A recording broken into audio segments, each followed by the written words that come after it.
Il a été qualifié d'homme politique le plus populaire de la Terre par Barack Obama.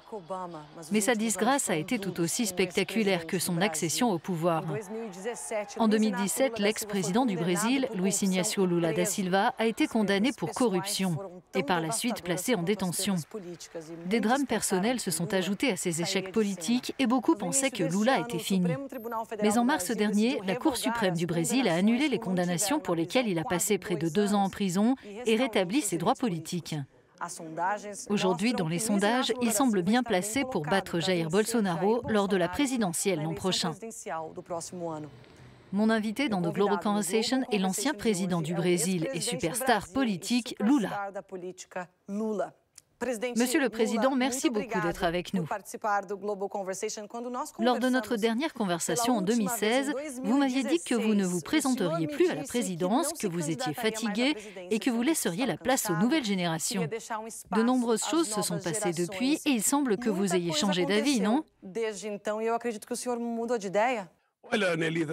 La raison pour laquelle j'ai changé d'avis, c'est que quand je vous ai parlé la dernière fois, je pensais qu'à 75 ans, je serais vieux, mais finalement, je me suis rendu compte que je suis jeune à 75 ans. Après la campagne et la victoire de Joe Biden aux États-Unis à l'âge de 78 ans, je me suis dit pourquoi ne pas me présenter au Brésil. Je n'ai pas encore décidé de me lancer dans la course. En 2021, nous nous concentrons sur la lutte pour obtenir des vaccins pour tous les Brésiliens, une aide d'urgence pour que la population puisse survivre et des prêts pour les petites et moyennes entreprises et leurs dirigeants pour qu'ils puissent conserver leur emploi. Ce n'est qu'à la fin de l'année que nous commencerons à penser à l'élection. Si le Parti des travailleurs, le PT, le souhaite et que les autres partis alliés sont d'accord, je suis totalement disponible pour être candidat à la présidence du Brésil, redresser le Brésil, faire en sorte qu'il connaisse à nouveau la croissance et lui redonner sa place de leader sur la scène internationale, comme c'était le cas quand j'étais en fonction.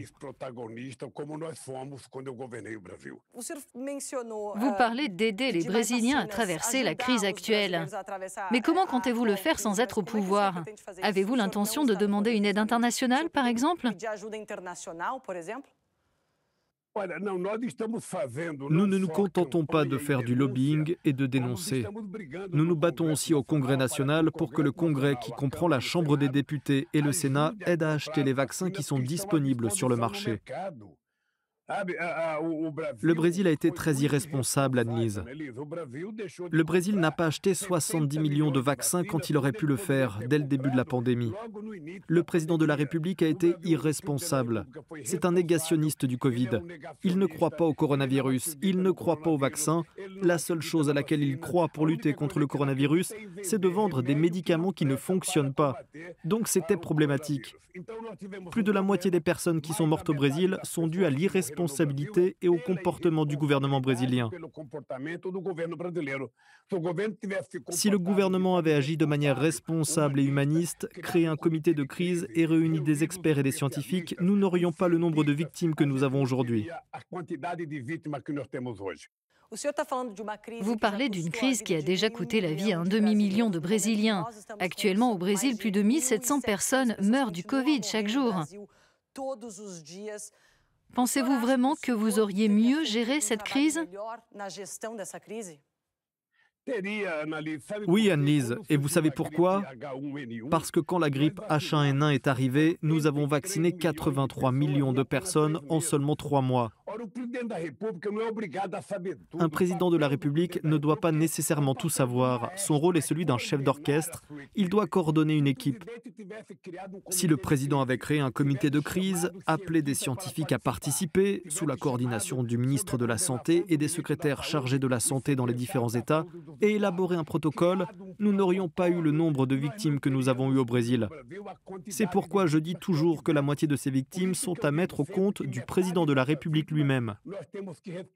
C'est pour cela que je dis qu'il est coupable de génocide au vu du nombre de morts que nous avons eu au Brésil.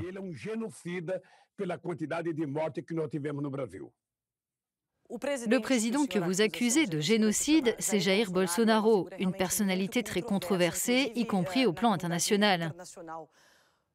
Mais beaucoup accusent votre parti, le PT, et les échecs de ce parti d'être à l'origine de l'ascension de Jair Bolsonaro. Ils disent notamment que la désillusion générée par les 14 années au pouvoir du PT a poussé de nombreux électeurs à voter pour le candidat d'extrême droite. Qu'avez-vous à dire à ce sujet ? Ceux qui disent cela sont ceux qui ont voté pour Bolsonaro, ceux qui l'ont aidé à gagner. En réalité, qui a contribué à ce que Bolsonaro gagne les élections ? Eh bien, ceux qui m'ont faussement accusé, ceux qui m'ont mis en prison pendant 580 jours pour que je ne puisse pas me présenter aux élections, ceux qui ont porté de fausses accusations contre moi. Et aujourd'hui, il a été prouvé que ces accusations étaient fausses, que le juge avait fait preuve de partialité, que les procureurs faisaient partie d'un gang. Tout cela est déjà prouvé. Bolsonaro est le résultat d'un mensonge, d'une farce, car il n'y a jamais eu autant de fake news dans une campagne. Il n'a pas participé à un seul débat, il a menti, et ce de manière éhontée. Même aujourd'hui, Anne-Lise, Bolsonaro dit 4 mensonges par jour. 4 mensonges par jour. Alors, vous pouvez imaginer combien il en a dit pendant le processus électoral. En fait, les gens ont pris, selon moi, une mauvaise décision en votant pour Bolsonaro, mais c'est le risque de la démocratie, c'est le risque du processus électoral.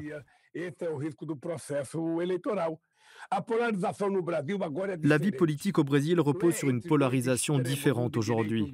Elle ne se fait pas entre deux camps, un de droite et un de gauche, mais entre le fascisme et la démocratie. Je représente la démocratie parce que je suis issu d'un parti démocratique qui a une expérience de gouvernance très démocratique, et Bolsonaro représente le fascisme. Voilà ce qui est en jeu. C'est une véritable polarisation. Le peuple décidera s'il aime la démocratie et veut un président démocratique ou s'il veut qu'un fasciste continue de gouverner. Voilà en quoi consiste la polarisation. Et nous ne devons pas avoir peur de cette polarisation. Nous devons être conscients qu'après les élections, en cas de victoire, il faudra gouverner, unifier la société, parler à tous les hommes et femmes de ce pays et essayer de construire une gouvernance dans laquelle les gens pourront vivre plus heureux et en paix, travailler et vivre dans la dignité. C'est ce que je vais faire. Et c'est ce que j'ai déjà fait une fois. J'ai été président pendant 8 ans. J'ai déjà réussi à prouver qu'il était possible de construire un Brésil hautement développé, un Brésil qui améliore la qualité de vie de son peuple. Et vous connaissez mon combat contre les inégalités et contre la pauvreté. Nous avons réussi à retirer le Brésil de la carte de la faim de l'ONU. Mais malheureusement, la faim est revenue dans notre pays. Je serai donc un président qui gouvernera pour tout le monde. Mais les gens doivent savoir que la catégorie pauvre de la population sera celle qui aura la priorité dans ma gouvernance. Monsieur le Président, on a l'impression que vous êtes déjà en campagne. C'est tout à fait possible. Le problème est le suivant. Je ne peux pas m'empêcher de prendre la parole. Je dois montrer aux gens que je suis vivant, que je suis volontaire, que je suis en bonne santé et que je sais comment rassembler ce pays et comment construire la démocratie. La première chose que j'ai faite quand j'ai gagné les élections en 2003, Anne-Lise, a été de créer un conseil pour le développement économique et social en réunissant de grands hommes d'affaires, des prêtres, des pasteurs, des indigènes, des noirs, des blancs, des syndicalistes, c'est-à-dire toute la société civile pour qu'ils assument avec moi la responsabilité de gouverner le Brésil. Et ça a marché. C'est pour cette raison que quand j'ai quitté la présidence, j'avais 87% d'opinion positive dans les sondages. La communauté internationale est très préoccupée par la situation au Brésil. Le pays a-t-il besoin d'aide en ce moment? Avez-vous un message à adresser aux autres pays et notamment aux Européens?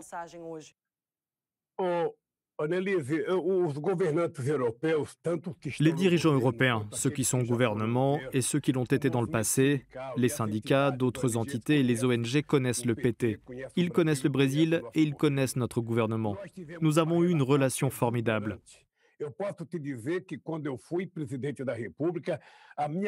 Je peux vous dire que quand j'étais président de la République, mes relations avec tous les partis en Europe étaient extraordinaires. C'était le cas avec tous les présidents, avec Gordon Brown, Tony Blair, Nicolas Sarkozy, Jacques Chirac, Angela Merkel, Gerhard Schröder. Je discutais avec tout le monde. Le Brésil est un pays qui n'a pas de contentieux et il doit travailler en partenariat avec l'Union européenne. Nous devons confirmer l'accord entre l'Union européenne et l'Amérique du Sud pour que nous puissions également donner l'opportunité à l'Europe de ne pas être isolée entre la Chine et les États-Unis.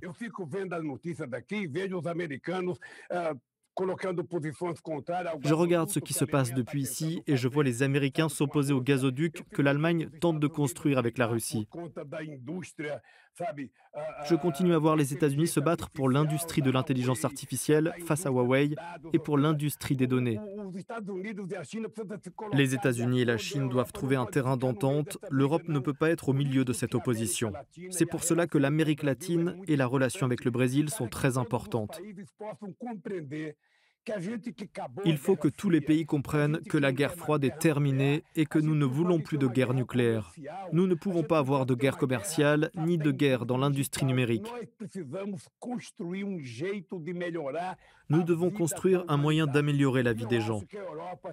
Et je pense que l'Europe, avec son principe d'État-providence, peut nous aider à élaborer des politiques visant à développer les pays les plus pauvres de la planète, y compris concernant le vaccin contre le coronavirus. On doit en faire un bien pour l'humanité afin que tout le monde puisse y avoir accès.